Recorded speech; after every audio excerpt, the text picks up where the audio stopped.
Okay. I think you are muted. Uh, My video is muted. Is it uh, showing? yes, sir. It's showing. Okay, sir. Let's start. Hello, everyone. Welcome to DESI Dialogues, a webinar series hosted by Stop the Desert. I am Akriti Kumari. Our mission is to highlight actionable solutions to land degradation, and today we are tackling a critical intersection: climate change, agriculture, and the livelihoods of those who feed us. Our topic today is the real story behind regenerative farming, climate, farmers, and fair prices. Joining me today is a true pioneer in this space, Mr. Palaneeswar. He has nearly 34 years of hands-on experience as the chief executive of JP Biotechs and CEO of JP Farms. He is a national awardee, a professor of practice, and an expert in climate-smart agriculture and organic farm-to-consumer value retail. He also leads rural skill training as the managing director of the JP Sustainability Foundation. Thank you so much for bringing your expertise, sir. Thank you. Okay, sir. Thanks so much. So starting with my first question, I want to start with a point that you made recently, where you said that when words like regenerative are used to sell AI or corporate initiatives, we must ask hard questions. So, with your 33 plus years of experience, what does genuine regenerative farming look like in the dirt compared to the buzzwords being sold today? Okay. So when we talk about regenerative agriculture, I think that we need to have uh, our thought process also has to be regenerated, I think. We can't have a same thought to move ahead. So what now happens, what I see now is that when we talk about regenerative farming and all this thing, along with it, we could feel there is some part of greenwashing is happening, subtle greenwashing happening. Take for an example of CR Dan 807. That's one of the paddy that is being launched. It was claimed as a climate smart rice, something like that, because it was having a one of the innovation that was linked to that paddy was that it was ALS herbicide resistance. Okay, so you are linking a paddy variety that has a that can be grown using a herbicide, and you are pitching it in a carbon trade as a DSR system. But what you need to see is that this DSR is already existing in the farmers' field. But those farmers are not getting this carbon fund or anything. They don't get any support. There is already default system is existing. But where we focus is in this region, where we see that there is an something like intervention through some chemical. I'm not blaming.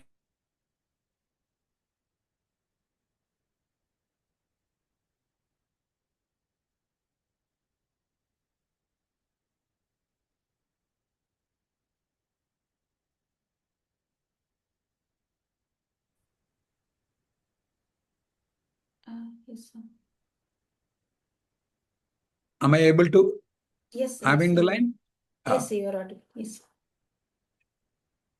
So when we see when we talk about these things and AI, yeah, I agree that AI can make a lot of change. But what we actually see currently is that they mine the data.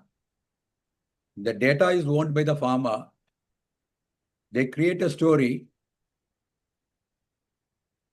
and they get some rewards based on those story. Ultimately, the farmers who own those data are not being uh, shown in a proper way. That is what I could feel. So AI is a wonderful tool. Where we wanted to utilize it, I think that we need to have a rethought and we should have a reframe. So these are all the things that dodge me. So I think that these are the things that we need to address before taking up that anything that regenerative agriculture is good. There may be, we have some bottlenecks. That is a wonderful point, sir. Moving from soil to the sky, I want to ask about the climate itself. Like at Stop the Desert, our core focus is land regeneration and adapting to rapidly changing climate.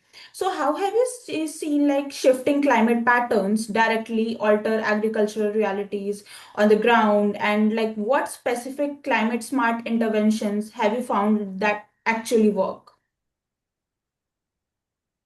Yeah. Coming to what I see in the field, one thing is that rainfall pattern is changed, completely changed. In particular, the rainy days. We have a lot of rain, but the rainy days are is the question. Either you get a something like a cloud bursting and a pouring all the rain in a single day, and you have a long dry spell. So it directly impacts the farmer who are already doing regenerative practices, who are already in the rain-fed farming. These are the farmers who don't intentionally do any emission, but these farmers are get caught for the wrongs of others. So the rainfall pattern change has drastic influence on the rainfed farmers. What happens we see is that multiple sowing is now happening.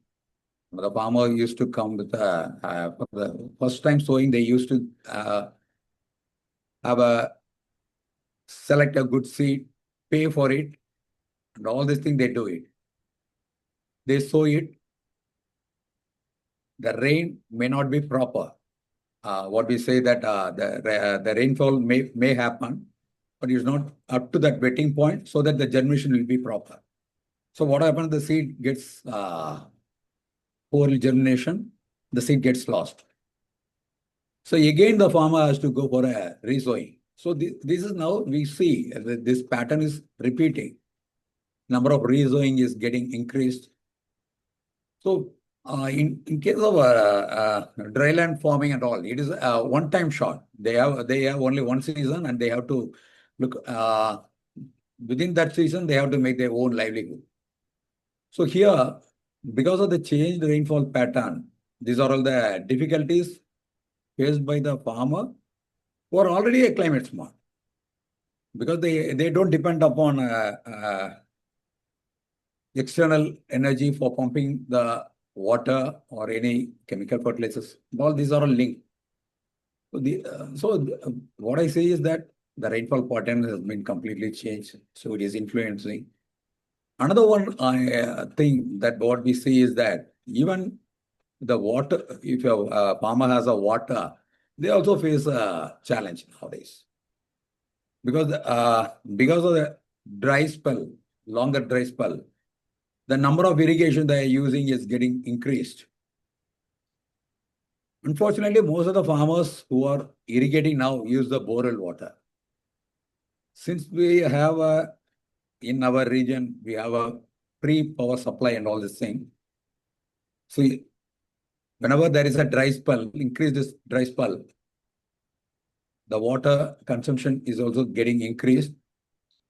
The depth of borewell is also increased. So we don't know the risk that is going to deposit over the soil. So now we are able to see even the fertile land that was irrigated and was yielding maximal is now dropping. The soil becomes a problem. The farmers are facing the thing. Because even though they have the water, even if they have the free current and electricity and all things, they also face this challenge. So these are all visible things that you can see in because of climate change uh, faced by the farmer. Another one is in the market that we can discuss in there. So these are the visible things. Yes.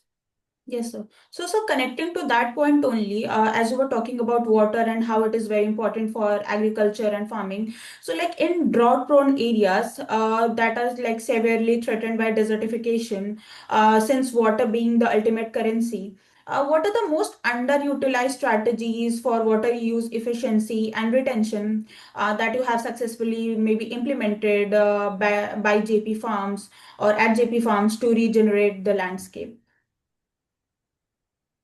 So what uh, Here, what we teach our farmer is that we need to adopt the Liebig's principle. So you just think about the Liebig principle, you have to address the minimal. What is least available, you have to address. The resource that is least available, you have to focus. So what we do is that we do something like called a resource audit. We go to the farmer's field, we question them, we analyze the soil, we analyze the irrigation water, we find the limitation that is thing. Then we sit and talk with the farmer. We map their knowledge base, we map their skill base, we map their market potential. So these are all linked in addressing, in designing a farm. Once you map and all this thing down, once you know what is the resource limitation and what is the resource that is available, then you can have your own plan. So most of the times we'll be having the resources in our neighborhoods.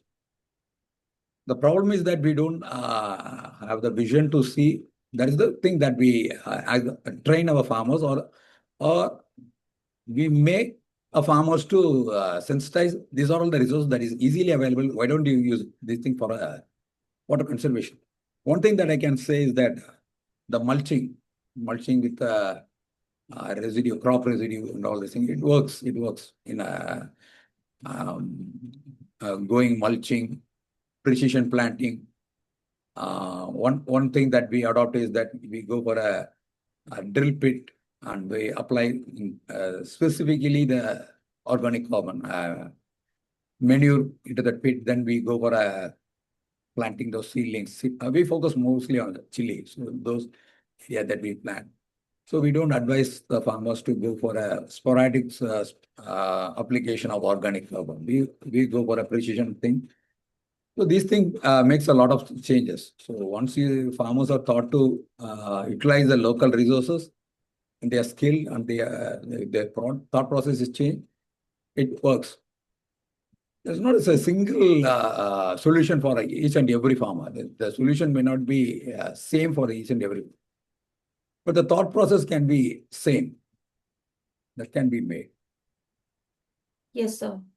Totally agreeing to that point. It is very true that water retention is very foundational for farming and agriculture, and it is very important to maintain and practice proper practices in that. So now I want to pivot now to the business side of farming, sir. So because the economics have to make sense, right? So through JP Biotechs, you focus heavily on climate smart inputs. So for those outside the agriculture industry, how does changing the physical inputs, the actual biology that we put into the soil, change the economic profitability for the farmer? Yeah, that's a very good question, because we are not going to replace one input with another input. Here we are entirely going to shift the focus about the way the farming is going to be happen. When we are talking about inputs, unfortunately, our acts, either the Pesticide Act or a Fertilizer Control Act or Seed Act, are all doesn't look into a model of inputs that can be generated in locally using the local resources. What we teach is about bioresource complex model. Here, the input production happens in the farmer's field, that too in the rhizosphere of the region. So we train the farmers that input production has to happen at the farmer's field, not in some other place, and from there you have to bring it. So in this, you have a lot of role for the biodiversity. You have a lot of role for earthworms. You have a lot of role for microbes, and a lot of role for the organic carbon that is available within your site. So these are all the things that makes the change. So your idea about the input has to change. Here we are not asking the farmer to replace an input. Actually, we are skilling the farmer to produce the input, or something like that, to produce or support their farming, support their limitation. So the production is actually going to happen in the rhizosphere.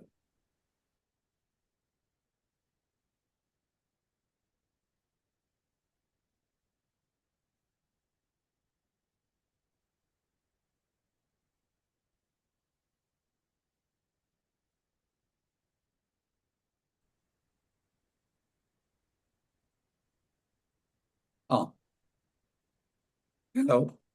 Yes, sir. Yes, sir. You are audible, Ah. sir. Yes. So this is the change that we wanted to put up. In this model of regenerative farming, it is not input centric. The input we teach is about the knowledge. The knowledge is the crucial input.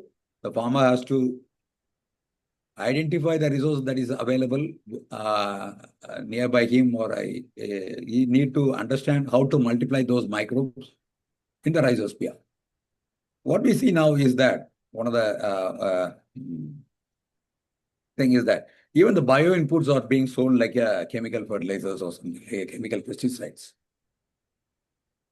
That I don't agree, because there's a huge difference between the bio inputs and the chemical inputs.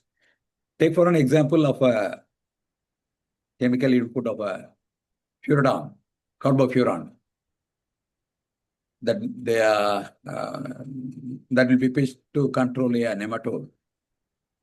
The same thing in case of regenerative agriculture. What we say is that you need some live system functioning in your root zone so that it will minimize the impact of nematodes. So we need to teach the farmers to bring the live system. So once we talk about the live system, we need to understand that the live system multiplies. So the production is going to happen in your field. So here the thing is that the volume doesn't matter, the quantity doesn't matter.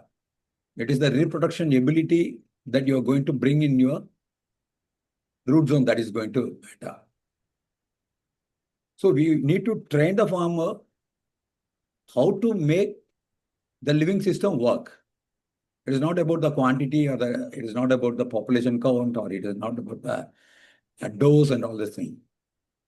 It is about the knowledge the farmers gets to understand the regenerative farming and take his own action to multiply or correct the his rhizosphere so that the limitation gets addressed. Yeah, I think Yes, sir. I have addressed, no? Okay. Yes, sir. Yes, sir. That's completely true. Improving the biology ultimately does improve the farmer's bottom line. That's very true. So, getting to that point only, that you said that in the rhizosphere that the yield does happen. So, what is the point that the transition period? How does that look like? Because research shows that when transitioning from conventional to regenerative farming, like there can be a 3 to 5 year valley where yields like drop before the soil fully heals. So how can a smallholder farmer realistically survive this financial gap, and what structure pricing models are needed so they don't bear this risk alone? So what I would put up is that humanity and honesty, that is that alone can take regeneration farming to a step ahead. Because you should understand, when a farmer is already using a chemical fertilizer and chemical pesticide, his soil health is failing. We agree that there may be a initial period there is an yield drop. Yes, we agree. We're not challenging it. But he is making a course correction. When a small farmer comes for a course correction, we should start patronizing him. We should start rewarding him. Because his yield is compromised, because he is moving away from a thing, and it will take not in a first year, but definitely it is going to build up in the years to come. Once he masters the art of the bioresource complex, of managing this rhizosphere, managing the water resource and all the things, once he masters it, it is going to happen, the yield will stabilize. But in the initial time, what you pointed out is happening. So that's why the most of the farmers who has adapted came for a organic farming certification. They skip in the second or third year because the market there is no reward for them. So one thing is that what I wanted to put up here comes the honesty and humanity, and also when you build a market for your local economy that can survive. That is what we are building. We are not building for a distant market. We are building only for our people or for our own community. The community understands. This guy who was growing the produce since last year for a chemical, now he has gone for a organic. So why don't I purchase directly from this guy? They don't ask me for a certification because they are daily watching me what I am doing it. So there is a proof.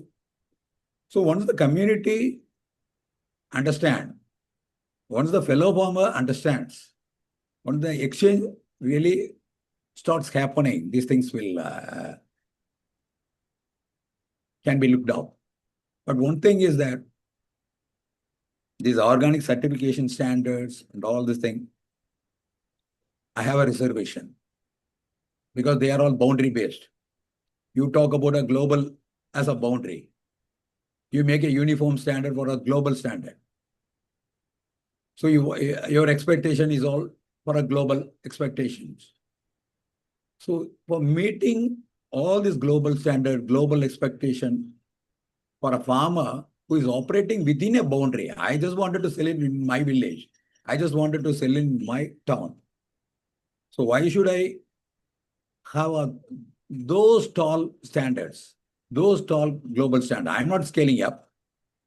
I'm just going to supply to my fellow consumer who is also conscious, who understand that I have shifted from a chemical to this thing.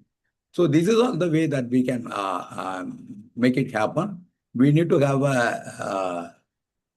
that should be a boundary-based marketing system that allows even for one who comes for a first year, they should be given a permission or something like that, that the produce is of value. So for that value, the market should recognize. The boundary can be changed. The boundary can change.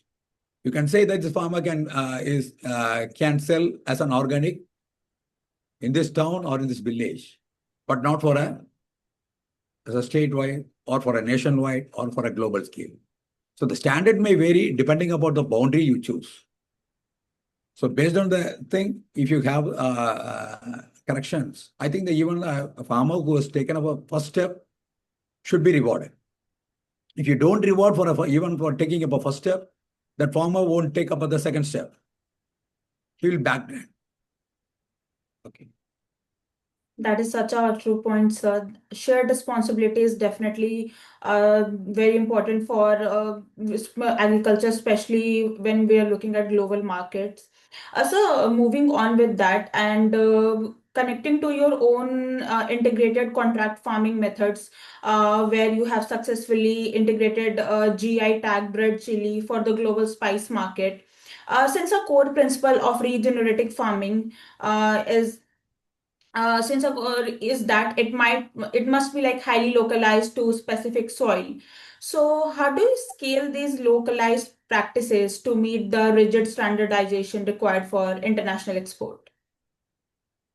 That's the thing that I just wanted to put out there. We need a completely change thought process. We need to have a different trade aspect. That what I am saying is that we need to have a not only in regenerative agriculture, our trade should also be regenerate. Our thought process also get regenerated. When we talk about scale, we say that local cannot be scalable, or the practice that we do is not scalable. It's a false assumption. It is a completely false narrative. It is not like that. When we talk about regenerative agriculture, we need to scale up honesty. The farmers should be honesty. That should be scaled up. Most of the farmers should come. They should become transparent. The consumer also need to reward directly or connect with them. So these are the things. When we talk about the scaling in the old model system and all things, the scale is limited, or your thought is to a godown or to a processing unit scale. But what I'm talking is that our scale is about change in the thought process. It can be replicated. Take it for example of a GI Virdhana Sambhavatam, what we are working and on, also in Ramnad Mundu and the local traditional crops and all the things. Now, I'm asking you a simple question. Is a farmer who is doing it honestly, this GI Virdhana Sambhavatam, by default, he is not taking any pesticide. Everyone knows who is cultivating a GI Virdhana Sambhavatam or a Ramnad Mundu doesn't take any sprayer to spray any chemical. So it's a common understanding and everybody knows it. It's a local wisdom and local knowledge. So here, what needed to be scaled? The practice is already existing. The practice of growing a GI is already existing. It is already scaled. What we need is that acceptance from the consumer, acceptance from the market. So you have a scaled up system already existing that you don't need to have a third party verification on all these things and add an extra layer of costing to a farmer or drive away from him from the conscious consumer market. So it is emerging. We could see, we are directly seeing, I'm getting the consumer from the far off place and they are asking that I need a chili, even though that we say that it is lower in emission, lower in water consumption, lower in pesticide consumption. We don't have any third-party certification. We don't have a uniform system. What you say, the standard or organic certification system, we don't follow it. But we have a uniform growing system that is for this region. So that is already a scaled model. So when we talk about scalable, it's an abstract term. It's an abstract term. It varies. What I will suggest is you don't see everything through the lens what you have. Also come out and see what is existing in the field and take those story, connect with the conscious consumer. That is the thing. So connecting the conscious consumer is the thing that we need to scale. That is the thing that we need to scale up. Now connecting a farmer to a direct consumer is not in that much scale. In that area only we need an AI or a data. So the gap between the farmer and the consumer has to be scaled and it has to be use the technology so that the gap between the soil and the consumer need. The consumer has a perception, no? They want, they would say, you don't spray pesticide and all this thing. So they have the perception. But ultimately, it has to be come from the farmer's field only. So if you're connecting the farmer and the consumer, if your technology or innovation is helpful and your market, you're recreating a market where the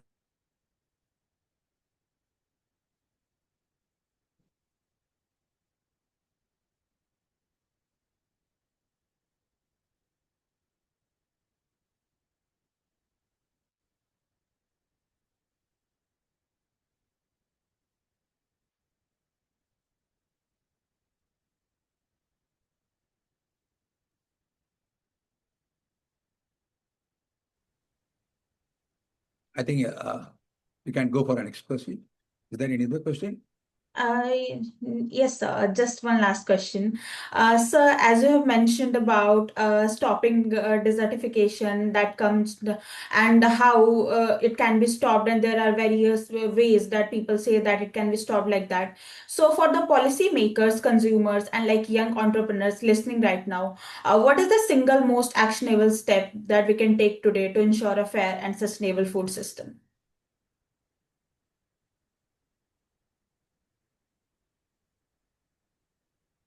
So we should understand without soil, uh, nothing is going to happen. We may talk. So we understand that the soil health is losing. Policy has to be such a way, though the people who governs the soil or responsibly manage the soil has to be rewarded. But the present system is not like that. In case of chemical fertilizers, farmer doesn't have any, the policy doesn't have any control over the farmers deciding on the quantity they can apply. So we give a lot of subsidy. The farmers pick on the fertilizer that is least cheap, just like in urea. They go only for a urea. So when nitrogen is added more, we are having a problem with the climate. So we are dumping some, because of urea is only 30% is utilized by the farmer. Actually, it goes into the plant, others goes as a pollution or something like that. So when we don't have a control over the farmer and how much of quantity you are going to utilize, even though you are giving a lot of subsidy for the chemical fertilizer, farmers are pushed into a thing where they are going to use this fertilizers irresponsibility. That is not their problem because we can discuss about it in a long way. But government can control over it. Now, in India, it can be controlled. You need a, what I would say, politically, they should be very strong because now it is everything is connected. You have Aadhaar enabled biometric delivery system for a urea, but still it is not your land pattern and your crop pattern is not all linked. It is a political decision. So if you are linking any chemical fertilizer and the dose quantity a farmer gets is going to be a thing. So these are the things Thank that I you. just Yeah. Thank point. you so much, sir. That is such a long discussion, and I think our meeting is about to end. Okay. So I would like to conclude with just a simple thank you note. Thank you so much for bringing your time and expertise today for Desi Dialogue series, sir. And thank you to everyone watching. Thank you for tuning in and being with us in our fight to against land degradation.